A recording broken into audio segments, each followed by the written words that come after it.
शासकीय आयटीआय आता कात टाकणार आहे। आयटीआयचे पीपीपी तत्वावर अद्ययावतीकरण करण्याचा सरकारने निर्णय घेतलेला आहे। या संदर्भातला जीआर देखील आता जारी करण्यात आला।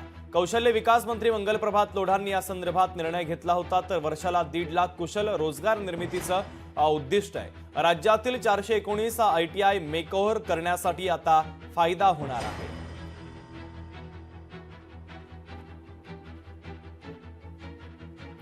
तर नव्या पीपीपी धोरणाचा नेमका फायदा काय होणार आहे, तर ग्राफिक्सच्या माध्यमातून आपण पाहूया। कौशल्य तफावत दूर होणार आहे। बाजारपेठेशी सुसंगत आधुनिक प्रशिक्षण दिलं जाणार आहे। प्रशिक्षणासाठी 11,000 कंपन्यांसोबत भागीदारी आहे। महिला आणि दिव्यांगांनाही औद्योगिक प्रशिक्षण दिलं जाईल।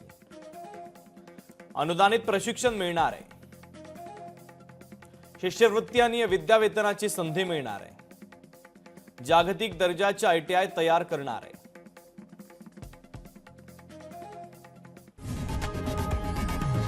लोकशाही मराठी ऐका, पहा, जागरूक रहा।